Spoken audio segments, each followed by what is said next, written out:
거리를 지나다 보면 여러분들에게 귀에 음악 소리를 듣는 경우가 많았을 겁니다. 우리나라 버스킹 콘서트의 기록을 세우고 있는 노희섭 성악가님을 모셨는데요. 그는 이미 지난달에 900회의 콘서트를 했습니다. 자, 반갑습니다. 네, 안녕하십니까. 이게 날씨가 많이 추워졌고 네. 또 코로나도 또 2.0으로 올라가서 네. 상당히 여러 어려워하는 사람들이 많고 네. 또 이렇게 또 자영업자들도 많고 이런데 그 900회 콘서트를 어디서 언제 했습니까? 네, 이제 900회 콘서트는 명동 밀려울의 그 네. 앞에서 네. 명동역 지하철역 6번 출구 앞에서 했습니다. 네. 어떤 프로그램으로 하셨나요? 제가 평상시에 공연을 많이 했던 공연 위주로 하고요. 또 이번에 보통 이제 제가 뭐 피아노를 들고 와서 하기가 힘드니까 MR을 사용해서 그렇게 이제 공연을 했는데 좀 이제 매 100회마다 좀 특별하게 하기 위해서 네. 피아노와 그리고 바이올린 한 분을 또 같이 네. 해서 그렇게 반주를 해서 공연을 함께 했습니다. 네. 자, 이게 뭐 해외 여행 자유화 이후부터 네. 우리가 외국에서도 버스킹 많이 하지 않습니까? 네, 네. 아주 익숙한 풍경인데 네. 해외에서는 어떤 것들이 인상적이었습니까? 좀 저도 이제 사실은 제가 한 정확하게 기억 한 500회 정도 끝나고 나서 네. 조금 더 저도 이제 해외 좀 유럽에 가서 그 에너지를 또 받고 네. 또 조금 더 힘을 내서 하기 위해서 유럽 버스킹 투어를 갔었어요. 네. 그러면서 이제 버스킹 하는 분들도 만나고 네. 여러 군데서 봤는데 그분들하고 우리하고 참 차이가 뭐냐면 클래식을 되게 굉장히 좋아하잖아요. 일상적이고 클래식 자체가 문화가 대중문화에 가까운 그런 문화인데 너무 즐거워하고 박수 쳐주고 대부분은 이런 분위기입니다. 와 잘한다 그러고 멋있다 그러고. 근데 한국 같은 경우에는 저걸 왜 여기 길거리에서 하지? 왜? 그러니까 뭐 좀 이렇게 박수 쳐주기도 하지만 네. 좀 애처로워하고 걱정하고 네. 이거 괜찮겠어요 이런 분위기가 조금 네. 좀 다른 것 같아요. 그래서 이런 문화가 아직 우리가 익숙하지 않으니까 그래서 이 클래식도 좀 더 우리가 대중 속에 들어가서 대중문화와 같이 함께 할 수 있었으면 좋겠다는 생각을 많이 했습니다. 그러니까 대개 이제 우리가 콘서트 하면 네. 예술의 전당이나 세종문화회관이나 예. 또 곳곳에 있는 문화예술회관이나 네, 네. 극장 안으로 이렇게 중심이 네. 돼 있잖아요. 그렇죠. 근데 사실은 우리 전통은 네. 마당놀이거든요. 맞습니다. 되게 네. 한 90%는 네. 들에서도 하고 네. 마당에서 하는 음악인데 네. 이게 근자에 뭐 서양음악이 들어오고 한 100년 정도에 네.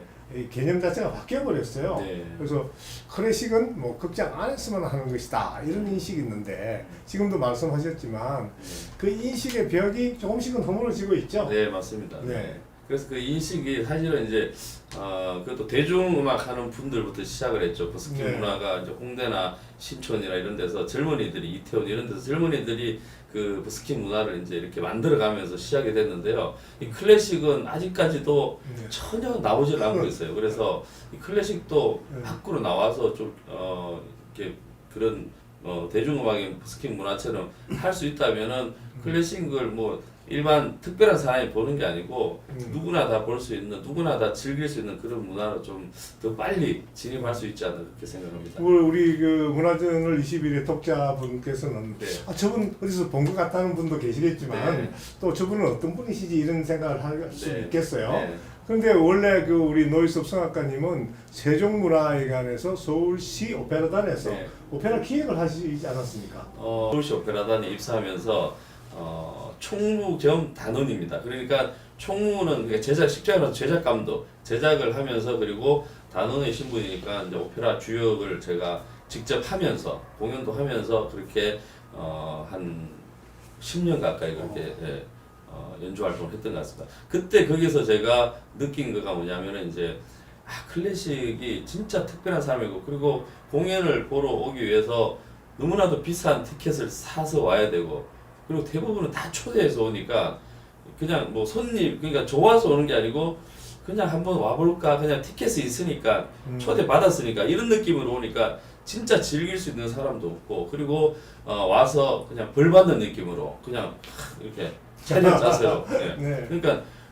인사치레로 오시는 분들이 많다는 거죠. 그래서 이렇게 해서는 안 되겠다. 그래서 제가 그게 철밥통인데 거기를 이제 그만두고 이 운동을 해야 되겠다 생각하고 그래서 제가 나오게 됐습니다.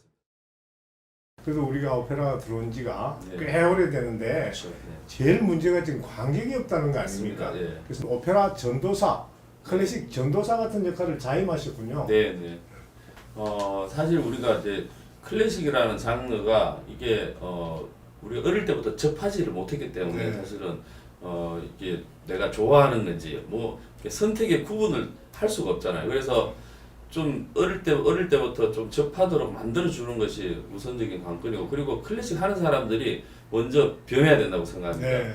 클래식 하는 사람들이 이게 너무 고상하게만 만들어 놓고 그러니까 고상하게도 해야 되는 음악도 있지만 좀 다가가서 할 때도 있고 이런 걸 좀 접목해서 다양한 게 좀 해야 되는데 너무 이렇게 와서 봐주기를 바라고 그리고 국가나 지자체나 기업이나 이렇게 후원만 바라고 우리가 아까 말씀하셨듯이 그렇게 능동적으로 우리가 직접 이렇게 관객을 찾아서 관객을 발굴하고 이런 작업들이 너무나도 부족했다는 거죠. 네.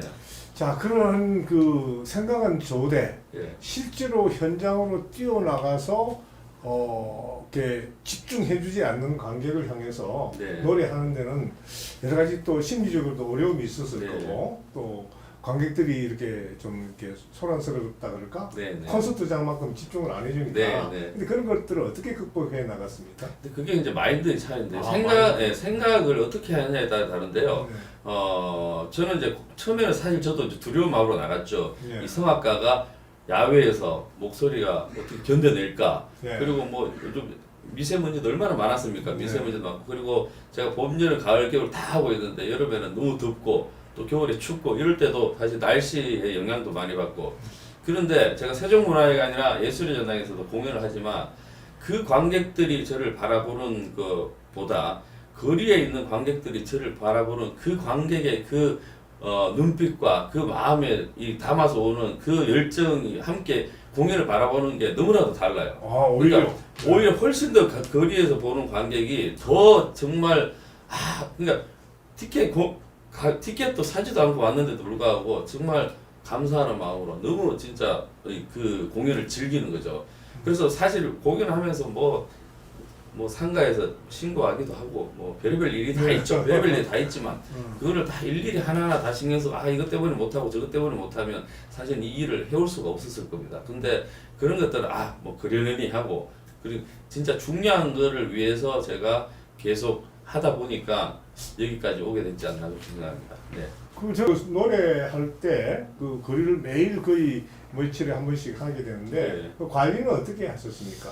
제가 사실은 관리를 딱히 하는 건 없고요. 그냥 즐거운 마음과 그냥 기분 좋게 하는 게 제일 좋은 관리인 것 같아요. 네. 그래서 저도 처음에 노래할 때는 상하지 않을까 주변에서 다 걱정을 했죠. 네. 분명히 상할 것이다. 지금 얼마 못한다. 근데 제가 이렇게 하다 보니까 느낀 게 뭐냐면 이 성대도 근육이기 때문에 근육이죠. 네. 오히려 훈련이 된 거죠. 네. 거기서 계속해서 그냥 자동적으로 저는 가서 연습을 하는 거예요. 그러니까 한 번 가면 제가 1시간 반 정도를 한 20여 곡을 노래를 부른단 말이에요. 근데 그 노래를 계속 연속해서 할 수 있는 게 이게 성대가 그 거리에서 훈련이 돼가지고 오히려 더 좋아지는 것 같습니다. 그러니까 매주 몇 분씩 독창회를 한 거죠. 그렇죠, 예. 그렇죠. 예. 그러니까 이 점에서 네. 우리가 지금 코로나 19를 맞아서 네. 많은 분들이 그 노래나 연주 활동을 못 하고 네. 또 다른 직업을 선택하는 경우도 있고 네. 또 이 연주라고 하는 것은 운동과 같아서 네.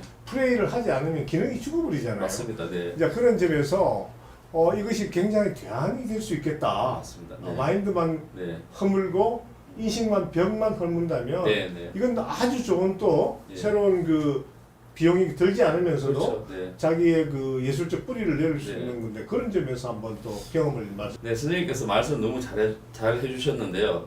우리 연주자들은 이 기능이 연습을 안 하고 연주 활동을 안 하면 기능이 떨어지기 마련입니다. 그래서 계속해서 지속적으로 연주 활동을 하고 연습을 해야지 이 기능을 살려서 계속 더 잘할 수 있는데요. 지금 코로나 때문에 이런 상황에서 연주 활동이 없잖아요. 그런데 이 똑같은 코로나 상황이지만 어떻게 이 상황을 대처하냐에 따라서 내가 연주자의 길로 계속 갈 수 있을는지 아니면은 진짜 포기하고 다른 직업을 많이 선택하잖아요. 너무 마음이 아픕니다, 저도. 그래서 좀 이 시기를 어렵게 생각하지 말고 오히려 이 시기를 전화위복의 기회로 삼아서 내가 새로운 컨텐츠를 한번 만들어서 연주 활동을 더 잘할 수 있는 것을 만들어 본다면 우리 연주자들이 또 다른 새로운 길이 모색되고 더 좋은 길로 나아가지 않을까 그렇게 생각합니다. 그리고 거리에서 900회, 1000회, 뭐 5000회, 만회를 하면 뭡니까? 혼자서 하는 건 한계가 있습니다. 저는 사실 메신저 역할을 해야 된다고 생각하고요. 제가 이 하는 일이 제가 지금까지 900회를 해오는 동안 제가 목이 안 상했잖아요. 오히려 더 성대가 더 좋아지고 더 훈련이 되고 그리고 더 많은 레파토리가 주어지고 그리고 대중과 함께 호흡할 수 있는 이런 연주력이 더 향상이 됐습니다. 그러면 이런 것들을 학생들에게 전달을 해야 된다고 봅니다. 학생들은 배우고 있는 과정이고 무엇보다도 훈련을 해야 되는 이 시기에 학교에서 1년 동안 연주 활동이 거의 없습니다. 고작 해야 실기시험 준비, 뭐 중간고사 준비, 조금 잘하는 애들이 연구 발표에 연주할 기회가 없어요. 그런데 연주를 밖에서 아무 데서나 합니까? 고상하게 나는 클래식 하는데 연주 활동 안 합니다. 그래서 이 버스킹 학점제를 만들어서 강제로 연주를 하게 만들어야 되죠. 그러면 처음에는 할 수 없이 밖에 나가서 연주 활동을 하다 보면은 일단은 수만 명의 학생이 봄 가을로 전국에 다 나올 거 아닙니까? 네. 그러면 클래식이 그냥 이거는 뭐 사람들이 대중화 되지 않을 수가 없는 그런 상황이 되는 거죠. 그래서 정말 전국에 계신 우리 음악대 교수님께 간곡하게 부탁드리는데요. 버스킹 학점제 꼭 필요합니다. 클래식이 살기 위해서 꼭 필요합니다. 듣고 보니까 학생들이야말로 버스킹이 학생들이 가장 좋은 무대다. 실습장이다. 이렇게 생각되는데 네. 최근에 이제 어려우니까 그런 문제도 생기겠지만 너무 또 돈 하는 경우가 또 좀 있는 것 같아요. 네. 그래서 자기가 사회로부터 검증도 안 되고 또 네. 인정도 받지 못했는데 사실 너무 많은 음악가들이 그 상품적 그것을 추구하다 보면 네. 시장이 형성되지 않지 않습니까? 네, 네. 그래서 이 학점제야말로 네. 우리 모두가 살고 네. 모두가 공동 대처할 수 있는 아주 좋은 방법이라고 생각하는데 네. 어느 학교라도 먼저 한번 선발 주자가 나오면 좋겠는데요. 네. 분명히 우리 대한민국 음악대학에 이런 뜻을 가지고 있는 교수님 반드시 계실 겁니다. 그래서 그 학교를 처음 시작을 필두로 해서 이 버스킹을 문화적으로 확산을 시켜 나간다면 뭐 분명히 대한민국 클래식은 미래는 너무나도 밝고 그리고 세계화 한류까지 갈 수 있지 않을까 그렇게 생각합니다. 버스킹을 했을 때 어떤 반응들을 많이 받으셨는지요? 일단은 제가 이제 버스킹이라는 거는 불특정 다수가 그냥 지나가는 관객이잖아요. 그 지나가는 관객은요, 그냥 남녀노소 뭐 어떤 사회적 그 위치, 지위 이런 거 전혀 상관없이 어떤 분들이든 다 그냥 보게 됩니다. 그래서 굉장히 고상한 분들, 이렇게 공부를 많이 하신 분들, 이 수준이 높으신 분들 그런 분들도 이렇게 즐기고 그리고 그냥 평상시에 대중음악밖에 좋아하지 않았는데 길에서 내가 평소에 듣지 못했던 이 음악이 거리에서 들리니까 이런 분들도 너무 좋아하시고 네. 그리고 정말 제가 꼭 또 해보고 싶은 게 뭐냐면요 이 노숙자분들을 위한 이 음악회가 꼭 필요합니다. 네. 노숙자분들이 저의 가장 이 공연을 사랑해 주시는 분들이 노숙자분들입니다. 이분들은요 정말 마음의 갈급함이 너무 많아가지고 이 음악이 울려 나가면요 그냥 갑자기 좀 정신없이 이렇게 막 술 마시면서 이렇게 취해서 있다가 음악이 들려 나가는 순간 그때부터는 정말 마음이 차분해지면서 다른 사람이 되더라고요. 네. 그냥 소주병 한 병 들고 그 음악을 1시간이고 2시간이고 계속 이렇게 넋놓고 바라봅니다. 그래서 언제 기회가 된다면 선생님하고 같이 노숙자들을 좋죠. 위한 네. 그런 한번 콘서트도 한번 기획해보면 좋지 않을까 그렇게 생각합니다. 네. 그래서 그 음악의 사회적 효과 또 사회적 기능 네. 그 예술가의 사명 이런 것들이 이제 네. 버스킹으로 네. 우리 인식의 벽을 허물고 네. 이제 새봄에는 네. 더 많은 곳에서 꽃과 함께 네. 노래하는 그런 시간이 되면 좋겠습니다. 타이타닉이라는 영화 아시죠?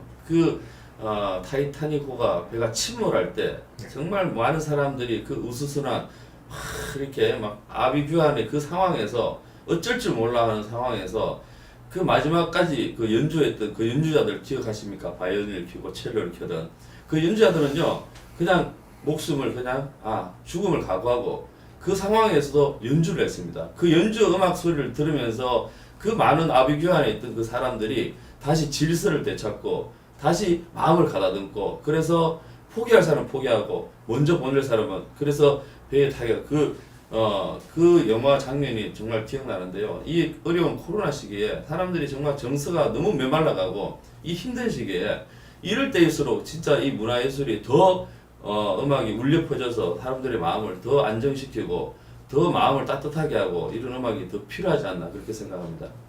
전국음악대학 학과장님께 인사드립니다. 그리고 감히 좀 부탁을 드리자면요. 정말 우리 클래식의 대중화는 진짜 너무나도 멀죠. 대중화 가기 전에 우리 클래식의 저변 확대를 위해서라도 우리가 관객들이 오게끔 기다리지 말고 우리가 올 수 있도록 발판을 만들면 좋겠습니다. 그 발판의 시작은 학교가 아닐까요? 학교가 시작이 돼야 됩니다. 그래서 학생들을 학교 안에만 묶어놓지 말고 정말 현장으로 나가서 현장에 있는 관객들에게 부닥쳐보고 그들이 어떤 음악을 어떻게 하면 우리가 클래식에 가까이 갈 수 있는지 좀 직접 학생들이 느끼고 체험할 수 있도록 학생들에게 버스킹 학점제를 꼭 도입해서 한번 해보시는 게 어떻겠습니까?